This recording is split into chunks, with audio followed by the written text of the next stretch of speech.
اللہم صلی علی محمد وعلی آل محمد کما صلیت علی ابراہیم وعلی آل ابراہیم انک حمید مجید۔ اللہم بارک علی محمد وعلی آل محمد کما بارکت علی ابراہیم وعلی آل ابراہیم انک حمید مجید۔ اللہ تعالیٰ کا بے حد احسان ہے کہ اس کی دی ہوئی توفیق سے ہم پر رمضان کا ببرکت مہینہ طلوع ہوا اور بڑی تیزی سے گزرتا جا رہا ہے۔ اب اس کے چند روز باقی ہیں، تو اس خیال سے یہ بات میرے ذہن میں آئی کہ رمضان کے مہینے میں اللہ تعالیٰ کے فضل سے سب دوست ہی الا ماشاء اللہ نماز کی بہت پابندی کرنے والے، اور خاص طور پر 5 نمازوں کے علاوہ طوعی طور پر نوافل اور دیگر عبادات کرنے کی توفیق پاتے رہے ہیں۔ لیکن رمضان کا مہینہ ہمیں بیدار کرنے کے لیے آتا ہے، اس کا مقصد یہ ہوتا ہے کہ ہم اپنی غفلتوں کو بھلا کر مستعدی کے ساتھ اللہ تعالیٰ کی عبادت اور دیگر فرائض کو ادا کریں، اور یہ بیداری صرف رمضان کے دنوں تک نہ ہو بلکہ بعد میں بھی قائم و دائم رہنی چاہیے۔ تو اس خیال سے میں آج اور آئندہ چند درس جو رہ گئے ہیں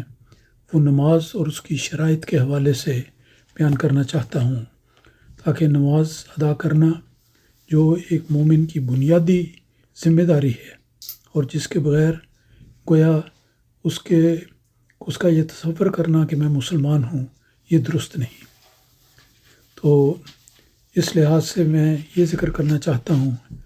کہ روایت میں آتا ہے کہ ایک امریکن احمدی مسٹر رسل ویب، انہوں نے اسلام قبول کیا حضرت مسیح موعود علیہ السلام کے زمانے میں، اور ایک موقع پر اس نے یہ بات کہی اور بھجوائی لکھ کر کہ میں فوج میں رہا ہوں، وہاں پر فوج کے ہر سپاہی کا ایک نشان ہوتا ہے، تو اب میں احمدی ہو گیا ہوں تو میں چاہتا ہوں کہ ہمارا بھی کوئی ایک ایسا نشان بنا دیا جائے جس کو دیکھتے ہی لوگوں کو پتہ لگ جائے کہ یہ شخص مسلمان ہے اور احمدی ہے۔ تو حضرت مسیح موعود علیہ السلام نے اس کے جواب میں اس کو لکھایا کہ بات یہ ہے کہ ہمارا نشان اور امتیازی نشان ایک احمدی مسلمان کا نماز کی ادائیگی ہے۔ اگر کوئی شخص ایسا ہے جو احمدی ہوتا ہے اور پھر نماز کا اہتمام کرتا ہے، جب بھی نماز کا وقت آئے فوراً دنیاوی کام چھوڑ کر نماز کی طرف متوجہ ہوتا ہے، تو وہ شخص ہے جو کہہ سکتا ہے کہ نماز میرا امتیازی نشان ہے۔ تو یہ بات بڑی پتہ کی بات ہے اور معمولی نصیحت نہیں بلکہ بہت اہم بات ہے جو ہمیشہ ہم میں سے ہر ایک کو، مرد کو، عورتوں کو اور بڑی عمر کے بچوں کو یاد رکھنی چاہیے۔ تو اس حوالے سے نماز اور اس کا التزام یہ وہ ضرورت ہے جس کی طرف متوجہ کرنے کے لیے میں چند احادیث آپ کی خدمت میں پیش کروں گا آج اور آئندہ چند دنوں میں۔ ایک پہلی حدیث یہ اس طرح پر ہے، اس کا ترجمہ کہ حضرت ابو ایوب انصاری رضی اللہ عنہ بیان کرتے ہیں کہ ایک آدمی نے حضرت صلی اللہ علیہ وسلم کی خدمت میں عرض کیا کہ اے اللہ کے رسول، کوئی ایسا عمل بتائیے جو مجھے جنت میں لے جائے اور آگ سے دور کر دے۔ آپ صلی اللہ علیہ وسلم نے اس کے سوال کے جواب میں فرمایا کہ اللہ تعالیٰ کی عبادت کرو، اس کے ساتھ کسی چیز کو شریک نہ ٹھہراؤ، نماز پڑھو، زکوٰۃ دو اور صلہ رحمی کرو، یعنی رشتہ داروں کے ساتھ پیار اور محبت سے سلوک کیا کرو۔ یہ حدیث بڑی ہی جامع ہے ایک مسلمان کی ساری زندگی کی، جو بنیادی فریضہ، دینی فریضہ جو ہر روز ایک مسلمان کو واجب کے طور پر ادا کرنا ہے، وہ نماز کی ادائیگی کا ہے۔ تو رسول پاک صلی اللہ علیہ وسلم نے فرمایا کہ میں چند باتیں ذکر کرتا ہوں، اگر تم ان کی تعمیل کرو گے تو یقیناً یاد رکھو کہ یہ نیک باتیں تمہیں جنت میں لے جائیں گی اور آگ سے دور کر دیں گی۔ پھر آپ نے ان باتوں کی وضاحت فرمائی اور فرمایا کہ اللہ تعالیٰ کی عبادت کرو۔ اللہ تعالیٰ نے اسلام میں سب سے مقدم چیز اللہ تعالیٰ کی عبادت ہے۔ خدائے واحد کی عبادت کرنا ایک احمدی مومن کے لیے، مسلم کے لیے لازمی بات ہے۔ اور پھر فرمایا کہ اس کے ساتھ کسی چیز کو نہ شریک نہ ٹھہراؤ۔ ایسی اللہ تعالیٰ پر ایسا ایمان ہونا چاہیے اللہ تعالیٰ پر کہ کسی بات کو، کسی شخص کو، کسی اور کام کو اللہ تعالیٰ کا شریک نہ ٹھہرایا جائے۔ اور پھر نماز پڑھو، زکوٰۃ دو، جس پر واجب ہے اس کے لیے لازم ہے کہ زکوٰۃ کی ادائیگی کرے، اور صلہ رحمی کرو، یعنی اپنے رشتہ داروں کے ساتھ پیار و محبت سے سلوک کیا کرو۔ اس میں بڑے اختصار کے ساتھ لیکن بڑی جامعیت کے ساتھ رسول اکرم صلی اللہ علیہ وسلم نے ایک مومن کی زندگی کا نقشہ بیان کیا۔ اور دیکھیں کہ سب سے اہم بات جو ہمیں ہمیشہ یاد رکھنی چاہیے کہ باقاعدہ 5 وقتہ نماز کی ادائیگی لازمی بات ہے۔ اس کے بغیر مومن کی زندگی ایک مومنانہ زندگی نہیں ہو سکتی۔ وہ کچھ اور تو کہلا سکتا ہے لیکن سچا مومن نہیں کہلا سکتا۔ تو 5 نمازوں کا التزام، یہ نہ ہو کہ خدا نہ کرے ایسا ہو کسی کی زندگی میں کہ رمضان میں تو نمازیں باقاعدہ ہوئیں لیکن رمضان گزرا تو نمازوں کی فکر ختم کر دی، بلکہ لازم ہے کہ رمضان ہو یا کوئی اور مہینہ ہو، ہر روز 5 نمازیں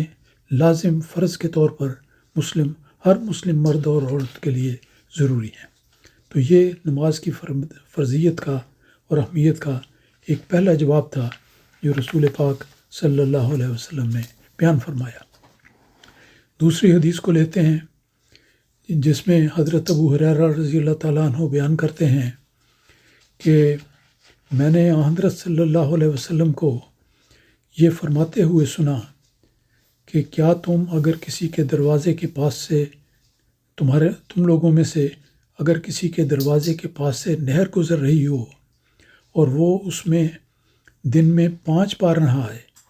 تو کیا تم سمجھتے ہو کہ اس کے جسم پر کوئی میل رہ جائے گی؟ بڑا واضح سوال تھا۔ صحابہ نے فوراً عرض کیا کہ یا رسول اللہ، کوئی میل نہیں رہے گی۔ ہم تو یہ بھی کبھی کہا جا سکتا ہے کہ انسان اچھی طرح ایک بار بھی نہا لے تو کوئی اس کو جسم پر میل نہیں رہتی، لیکن اگر کوئی شخص 5 بار دن میں نہائے تو کس طرح اس کے جسم پر میل رہ سکتی ہے؟ تو انہوں نے فرمایا یا رسول اللہ، کوئی میل نہیں رہے گی۔ پھر آپ نے فرمایا کہ یاد رکھو کہ یہ بات میں نے تمہیں ایک مثال دے کر ایک اہم بات سمجھانے کے لیے کی ہے، اور وہ یہ ہے کہ یہی مثال 5 نمازوں کی ہے جو ایک مسلم پر روزانہ جن کا ادا کرنا لازم اور فرض ہے۔ اور نمازوں کا فائدہ آپ نے یہ بتایا، باتیں ایسی ہیں جو بڑی عام ہیں، کثرت سے بیان کی جاتی ہیں، بارہا ہم نے سنی ہیں، لیکن پھر بھی بسا اوقات ایسا ہوتا ہے کہ سننے کے باوجود، جاننے کے باوجود اس میں کمزوری آ جاتی ہے۔ تو اس لیے تاکید کے طور پر میں ان حدیث کو لے کر آیا ہوں۔ تو آپ نے فرمایا کہ یہی مثال 5 نمازوں کی ہے۔ اللہ تعالیٰ ان 5 نمازوں کے ذریعے انسان کے گناہ معاف کر دیتا ہے اور کمزوریاں دور کر دیتا ہے۔ گناہ بھی معاف ہو جاتے ہیں، اس کی کمزوریاں بھی دور ہو جاتی ہیں، اور اسے اللہ تعالیٰ کی طرف سے یہ توفیق ملتی ہے کہ وہ باقاعدگی کے ساتھ ان نمازوں کا اہتمام کرے، اور اس کے ذریعے سے اللہ تعالیٰ اسے اس انعام سے نوازے کہ اس کے گناہ بھی معاف ہوئے اور اس کی کمزوریاں بھی دور ہو گئیں۔ پھر اگلی حدیث کو لیتے ہیں جس کے الفاظ اس طرح پر ہیں کہ عن عثمان بن عفان رضی اللہ عنہ انہ دعا بعنائن فافرغ علی کفیہ 3 مرار فغسلہما ثم ادخل یمینہ فی الاناء فمزمز واستنثر ثم غسل وجهه 3 ویدیہ الی المرفقین 3 مرار ثم مسح براسہ ثم غسل رجلیہ 3 مرار الی الکعبین ثم قال رسول اللہ صلی اللہ علیہ وسلم من توضع نحو وضوئی حاضہ ثم صلی رکعتین لا یحدث فیہما غفر لہ ما تقدم من ذنبہ۔ یہ آخری الفاظ ہمیشہ دل پر نقش کرنے والے ہیں، کیونکہ اس میں سارا مضمون اختصار سے بیان کر دیا گیا ہے۔ حضرت عثمان رضی اللہ تعالیٰ عنہ سے روایت ہے کہ انہوں نے ایک دفعہ پانی منگوایا، پہلے 3 مرتبہ اپنے ہاتھ دھوئے، یہ صحابہ کرام کو وضو کا طریقہ بتانے کے لیے اور تاکید کرنے کے لیے، پھر اپنے دائیں ہاتھ سے برتن سے پانی لے کر کلی کی، ناک صاف کیا، پھر 3 بار اپنا چہرہ دھویا، پھر کہنیوں تک 3 بار ہاتھ دھوئے، اس کے بعد سر کا مسح کیا، پھر ٹخنوں تک اپنے پاؤں 3 بار دھوئے، اور اس طرح وضو مکمل کرنے کے بعد کہا کہ رسول خدا صلی اللہ علیہ وسلم نے فرمایا ہے، اے میرے ساتھیو یاد رکھو کہ جس نے اس طرح سے وضو کیا جس طرح میں نے کیا ہے، پھر وساوس سے محفوظ رہ کر خشوع و خضوع سے 2 رکعت نماز پڑھی، اس کے پہلے سب گناہ بخش دیے جاتے ہیں۔ تو یہ حضرت عثمان رضی اللہ تعالیٰ عنہ سے بیان فرمودہ ایک روایت ہے، جس میں رسول پاک صلی اللہ علیہ وسلم کے ارشادات کا آخر میں ذکر ہے اور وضو کا طریقہ بیان کیا گیا ہے۔ اور ہر ایک کو ہمیشہ اس بات کی کوشش کرنی چاہیے کہ وضو پورے اہتمام سے کیا جائے، جلدی جلدی وضو کرنا صحیح نہیں، اس لیے بڑی توجہ کے ساتھ اور حکمت کو سمجھتے ہوئے وضو کو کریں۔ جو باتیں اس حدیث میں بیان کی گئی ہیں ان کا اہتمام کیا جائے، اور پھر فرمایا گیا کہ جو اس طرح مکمل طور پر وضو کرے اور پھر نماز ادا کرے تو اللہ تعالیٰ اس کے سب گناہ بخش دیتا ہے۔ تو یہ حدیث بڑی پرمغز اور معنی خیز ہے اور نصیحت میں بڑی کامل ہے کہ کس طرح ہمیں صحیح طور پر وضو کرنا چاہیے اور صحیح طور پر نماز ادا کرنی چاہیے۔ اللہ تعالیٰ ہمیں اس کی توفیق عطا فرمائے۔